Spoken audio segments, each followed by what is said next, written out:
కుటుంబంలో ఉన్న పరిస్థితిని బట్టి మాకెందుకు ఇంక ఈ జీవితము, మేము ఎందుకు ఇలా బ్రతకాలి ఇంకా అని చాలామంది ఆశలు కోల్పోతూ ఉంటారు.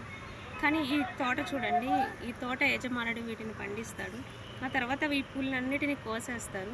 ఈ పూలు కోసేసినప్పుడు ఈ పూలు అనుకోవచ్చు, మమ్మల్ని కూడా కోసేశారు కదా, మేము దేనికి పనికి రాము, మేము ఎందుకు ఉపయోగం లేని వాళ్ళమని ఇవి కూడా బాధపడవచ్చు. కానీ ఈ తోట యజమానుడు ఏం చేస్తాడంటే ఈ పూలన్నీ తీసుకొని మార్కెట్కి వెళ్ళి అక్కడ మార్కెట్లో పూలు అమ్మే వాళ్ళకి ఇస్తారు.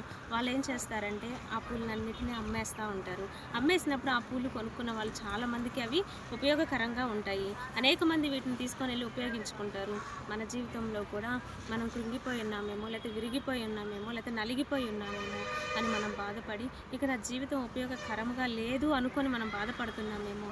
కానీ దేవుని చేతిలో, యేసయ్య చేతిలో, దేవుని చేతిలో మన జీవితం పెట్టినప్పుడు మనని విరిగిన హృదయాన్ని కూడా బాగు చేసి, నలిగిన మనసును కూడా ఆయన బాగు చేసి అనేక మందికి దీవెనగా, అనేక మందికి ఆశీర్వాదకరముగా ఆయన చేస్తాడు.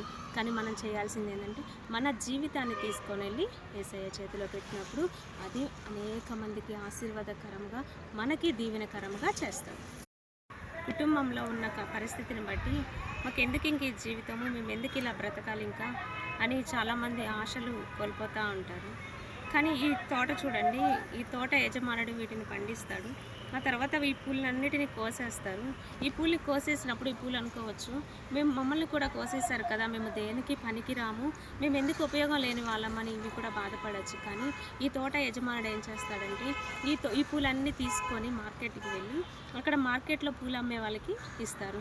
వాళ్ళు ఏం చేస్తారంటే ఆ పూలన్నిటిని అమ్మేస్తూ ఉంటారు.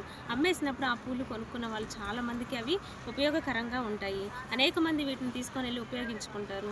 మన జీవితంలో కూడా మనం కృంగిపోయి ఉన్నామేమో, లేకపోతే విరిగిపోయి ఉన్నామేమో, లేకపోతే నలిగిపోయి ఉన్నామేమో అని మనం బాధపడి ఇక నా జీవితం ఉపయోగకరంగా లేదు అనుకొని మనం బాధపడుతున్నామేమో.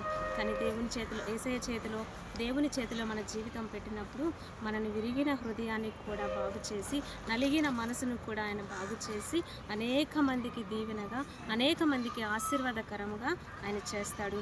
కానీ మనం చేయాల్సింది ఏంటంటే మన జీవితాన్ని తీసుకొని వెళ్ళి యేసయ్య చేతిలో పెట్టినప్పుడు అది అనేక మందికి ఆశీర్వాదకరంగా, మనకి దీవెనకరంగా చేస్తాడు.